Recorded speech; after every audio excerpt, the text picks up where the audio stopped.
تو پھر ہم بھی ٹرائی ماریں گے. سارے تجربے انسانوں سے پہلے کس پہ ہوتے ہیں؟ جانوروں پہ, چوہوں پہ, بندروں پہ.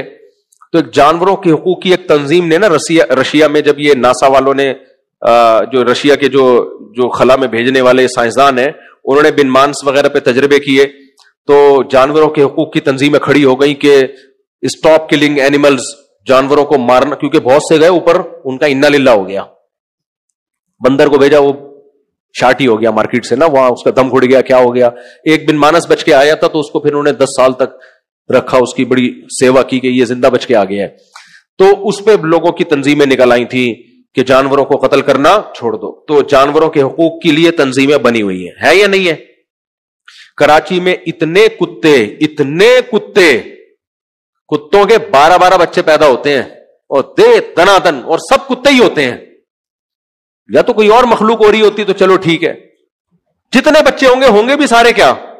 کتے. میں بہت اس پہ میں نے آواز اٹھائی تھی, بھائی اتنے پیدا ہو رہے ہیں. تو کسی نے مجھے بولا جانور ہے, اس کی نسل پیدا ہو رہی ہے, تو آپ کو کیا تکلیف ہے؟ میں نے کہا پیدا کتے ہو رہے ہیں نا, یعنی اگر کتے سے کچھ اور مخلوق پیدا ہو رہی ہوتی تو ہم اس پہ مشورہ کر لیتے. 2-4 کتے بھی کافی ہوتے ہیں ٹینشن دینے کے لیے. یہاں کتوں کی ایک پوری نسل پیدا ہو رہی ہے, اور انسانوں کی نسل روکنے کے لیے فیملی پلاننگ والوں کی پوری تنظیمیں اربوں خربوں روپے خرچ ہو رہے ہیں اس پہ. کتوں کو فری ہینڈ دیا ہوا ہے, کتوں کی وجہ سے لوگوں کی ٹانگیں ٹوٹ رہی ہیں. اب تو کچھ کم ہو گئے, بہت زیادہ تھے, اب بھی بہت ہیں. آبادی کے لحاظ سے بہت زیادہ ہیں کتے ہمارے شہر میں, کراچی میں حال خراب ہوا ہوا ہے. تو اس وقت تو بہت واقعات ہونے لگے تھے, بائک جا کے ٹکرائی, ٹانگ ٹوٹ گئی, پاگل کتے نے کاٹ لیا, بچہ مر گیا, وغیرہ وغیرہ.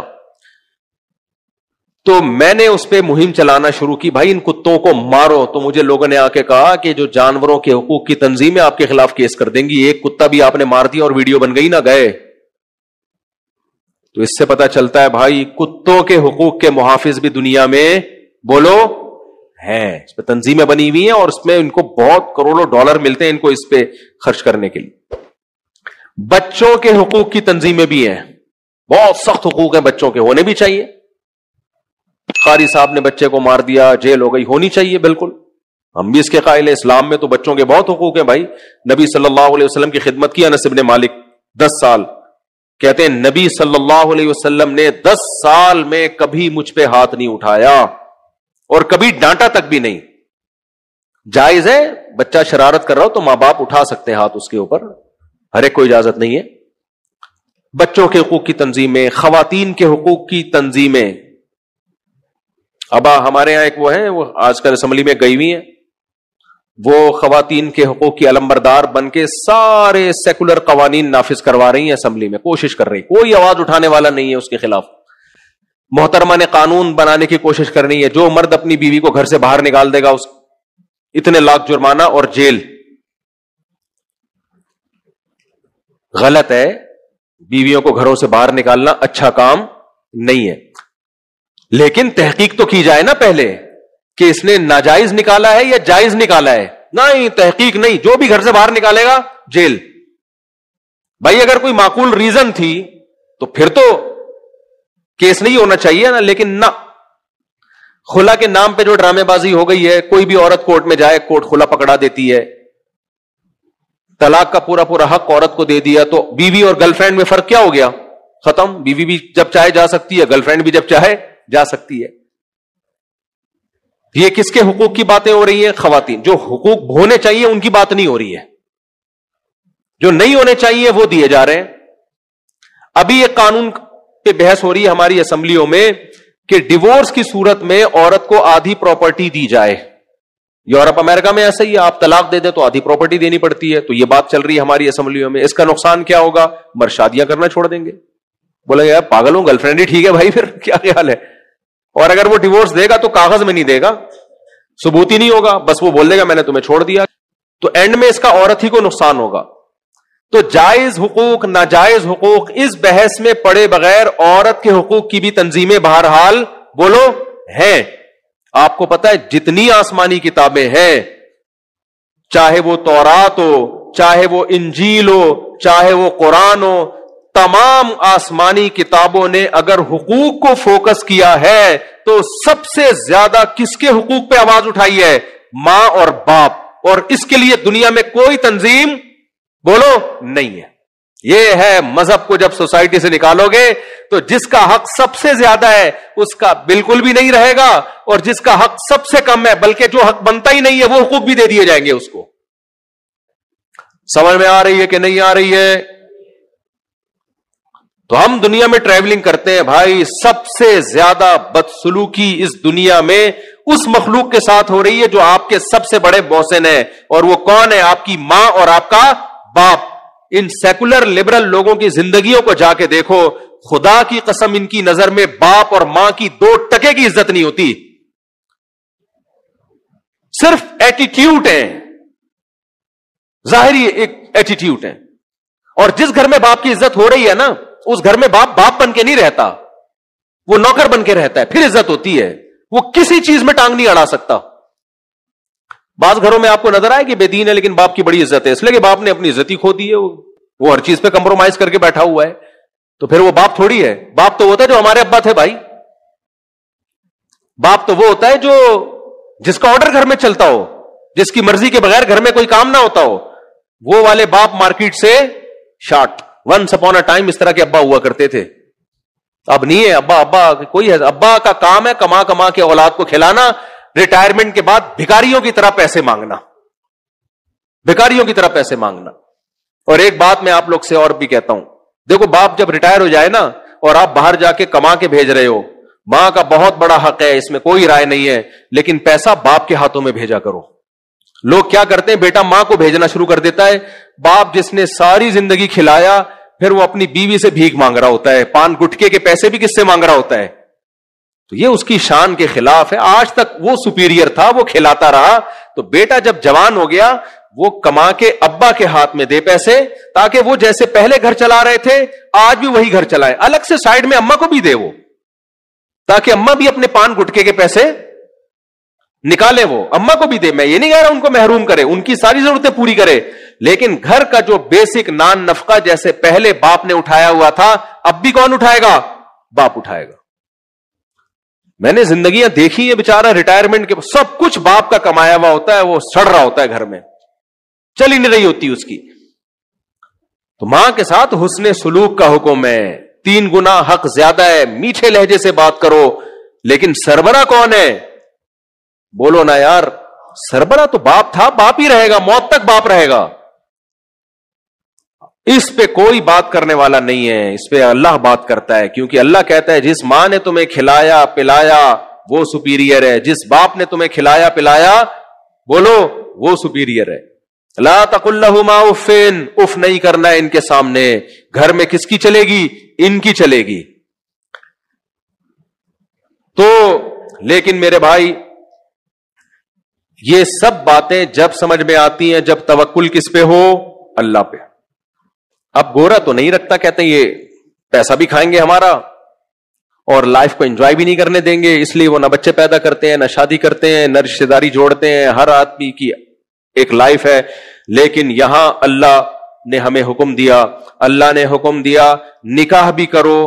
گورا نہیں کرتا نکاح, خرچہ بڑھ جائے گا, حالانکہ بڑھ نہیں رہا, کچھ بھی نہیں, دھیلا بھی خرچ نہیں ہو رہا, پھر بھی وہ ڈرتا ہے. اللہ نے کیا کہا؟ نکاح بھی کرو اور بیوی پہ خرچ بھی کرو. اور اللہ نے کہہ دیا دیکھنے میں کیا ہے, اسباب یہ کہتے ہیں, کیلکولیٹر یہ کہتا ہے, ماہر شماریات چارٹرڈ اکاؤنٹنٹ سے پوچھ لو آپ, یا عام اکاؤنٹنٹ سے پوچھ لو آپ, وہ سب کے سب یہی کہیں گے بھائی اس سے تمہارے خرچے بڑھ جائیں گے, تمہاری آمدن کم ہو جائے گی. اللہ کہتے ہیں وَمَن يَتَوَكَّلْ عَلَى اللَّهِ فَهُوَ حَسْبُهُ, اللہ پہ اعتماد کرو, اللہ تمہیں کافی ہے, وہاں سے روزی دے گا جہاں سے تمہارا گمان بھی نہیں ہوگا. ان یکونوا فقراء, فقیر ہوگے, یغنیہم اللہ من فضلی, نکاح کرو اللہ برکت دے دے گا مال میں. ماہر جو شماریات کے ماہر ہیں وہ کہتے ہیں بچے پیدا ہوں گے تو آپ کا خرچہ ڈبل ہو جائے گا, تیسرا بچہ آیا اور خرچہ بڑھ جائے گا. اللہ کیا قرآن میں کہتے ہیں کہ یہاں اسباب کو مت دیکھو, نحن نرزقہم وإیاکم, ہم انہیں بھی روزی دیں گے اور ہم تمہیں بھی روزی دیں گے.